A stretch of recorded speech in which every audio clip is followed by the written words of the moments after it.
આજના આ વિશ્લેષણમાં આપ સૌનું સ્વાગત છે. સીધી જ વાત પર આવીએ તો આજે આપણે માનવ વર્તનના એક બહુ જ છુપાયેલા અને ઝેરી પાસાને ડીકોડ કરવાના છીએ. એક નાનકડા લખાણ દ્વારા આપણે એ સમજીશું કે કેવી રીતે મેનિપ્યુલેશન એટલે કે માનસિક હેરાફેરી એક અદૃશ્ય સાંકળની જેમ કામ કરે છે. તો ચાલો આમાં સીધા જ ઊંડા ઉતરીએ. ઈએસ દ્વારા લખાયેલા આ 33 શબ્દો ખરેખર કોઈ સામાન્ય લખાણ નથી. નાર્સિસિસ્ટ મેનિપ્યુલેશનના માસ્ટર હોય છે.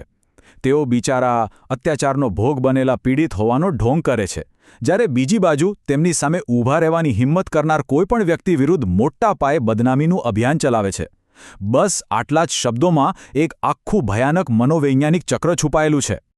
વિભાગ 1 માસ્ટર મેનિપ્યુલેટર્સ.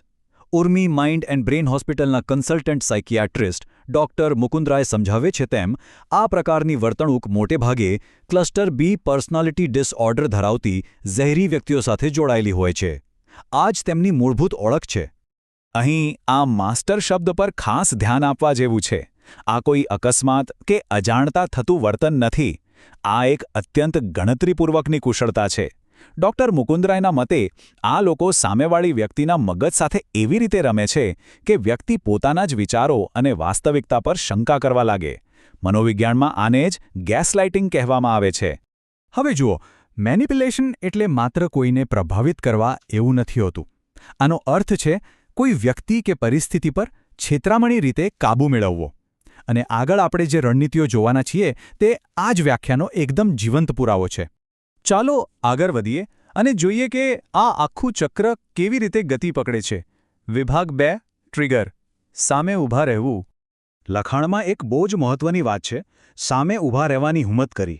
આનો સીધો અર્થ એ છે કે જ્યારે કોઈ વ્યક્તિ આ નિયંત્રણનો શિકાર બનવાની ના પાડે છે અને પોતાની સીમાઓ નક્કી કરે છે, ત્યારે એ પ્રતિકાર જ આખી પરિસ્થિતિનું ટ્રિગર બની જાય છે.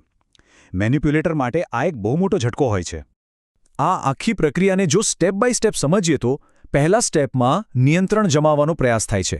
બીજા સ્ટેપમાં સામેવાળી વ્યક્તિ એની સામે ઊભી રહે છે, એટલે કે પ્રતિકાર કરે છે. અને ત્રીજા સ્ટેપમાં બસ આ પ્રતિકારના જવાબમાં તરત જ બદલાની ભાવનાનું એક ભયાનક ચક્ર શરૂ થઈ જાય છે. ડાયનેમિક્સ અચાનક જ બદલાઈ જાય છે. વિભાગ 3 સ્મોક સ્ક્રીન. પીડિત હોવાનો ડોળ. હવે અહીંથી પરિસ્થિતિ બહુ જ રસપ્રદ અને ખતરનાક વળાંક લે છે. વિરોધ થતાં જ એક વિચિત્ર બચાવ પદ્ધતિ અપનાવવામાં આવે છે. અહીં ડોળ કરે છે શબ્દ ખૂબ જ પાવરફુલ છે. આ કોઈ વાસ્તવિક પીડા નથી, પણ એક નાટક છે. ડોક્ટર મુકુંદરાય ખાસ સમજાવે છે તેમ આવી વ્યક્તિઓ લોકોની સહાનુભૂતિ મેળવવા માટે બહુ જ ચાલાકીથી વિક્ટિમ કાર્ડ રમે છે. તેઓ અચાનક જ પોતાને એક બિચારા તરીકે રજૂ કરી દે છે. આમ કરવાનું લક્ષ્ય શું હોય છે? એક સ્મોક સ્ક્રીન એટલે કે ધુમાડાનું આવરણ ઊભું કરવું. અચાનક પીડિતની ભૂમિકા અપનાવી લેવાથી લોકોની સહાનુભૂતિ મળે છે અને બધાનું ધ્યાન તેમની પોતાની જે મૂળ હાનિકારક વર્તણૂક હતી એના પરથી સંપૂર્ણપણે હટી જાય છે. આ બધું બહુ જ સિસ્ટમેટિક રીતે કામ કરે છે. વિભાગ 4 આક્રમણ બદનામીનું અભિયાન. આ પડદા પાછળ એક બીજું જ છુપાયેલું યુદ્ધ ચાલતું હોય છે. હવે આ વાતમાં સૌથી આશ્ચર્યજનક શબ્દ છે જ્યારે. એટલે કે એક બાજુ લોકો સામે રડવાનું અને પીડિત બનવાનું નાટક ચાલુ જ છે અને બરાબર એ જ સમયે પડદા પાછળ સાચા પીડિતને બરબાદ કરવાનું અભિયાન પણ શરૂ થઈ ચૂક્યું છે. બચાવ અને આક્રમણ બંને બિલકુલ એક સાથે જ ચાલે છે. સ્મિયર કેમ્પેઇન એટલે માત્ર કોઈના વિશે બે ખરાબ શબ્દો બોલવા એવું નથી. આ એક બહુ જ મોટા પાયે ચાલતો, ગણતરીપૂર્વકનો અને સંકલિત પ્રયાસ છે, જેમાં જૂઠાણા અને અફવાઓ ફેલાવીને જે વ્યક્તિએ અવાજ ઉઠાવ્યો હતો તેની છબીને સંપૂર્ણપણે ખતમ કરી નાખવામાં આવે છે. અને આ સરખામણી બહુ જ સચોટ રીતે દર્શાવે છે કે જાહેરમાં એક અત્યંત સંવેદનશીલ અને દુઃખી વ્યક્તિનો દેખાવ અને પડદા પાછળ વાસ્તવિકતામાં એક નિર્દયી આક્રમણ. આટલો મોટો વિરોધાભાસ ખરેખર આ બેવડું વર્તન મેનિપ્યુલેશનની ચરમસીમા છે. જો આખી ટાઈમલાઇનને ફરી એકવાર ક્રમબદ્ધ રીતે જોઈએ તો સૌથી પહેલા પ્રતિકાર થાય છે.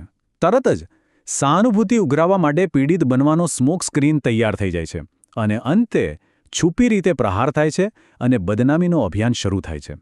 આ એક અત્યંત સચોટ અને ભયાનક મિકેનિઝમ છે. તો આખા વિશ્લેષણનો સૌથી મહત્વનો મુદ્દો એ છે કે આ 33 શબ્દો માનસિક હેરાફેરીની બેવડી રણનીતિનું એકદમ પરફેક્ટ ચિત્ર રજૂ કરે છે. તે સ્પષ્ટપણે દર્શાવે છે કે કેવી રીતે કોઈનો પોતાનો જ અવાજ ઉઠાવવો એમના જ વિરુદ્ધ એક હથિયાર તરીકે વાપરવામાં આવે છે. અને છેલ્લે એક વિચારવા જેવો પ્રશ્ન: જ્યારે કોઈ ઝેરી વ્યક્તિ ગેસ રાઇટિંગ અને વિક્ટિમ કાર્ડનો ઉપયોગ કરીને સફળતાપૂર્વક આખી દુનિયા સામે પોતે જ પીડિત બની જાય છે અને સાચા પીડિતને બદનામ કરી દે છે, ત્યારે આવા મોટા પાયે ચાલતા જુઠ્ઠાણના અભિયાન વચ્ચે સત્ય કેવી રીતે ટકી શકે? આ ખરેખર એક ડરાવણી વાસ્તવિકતા છે.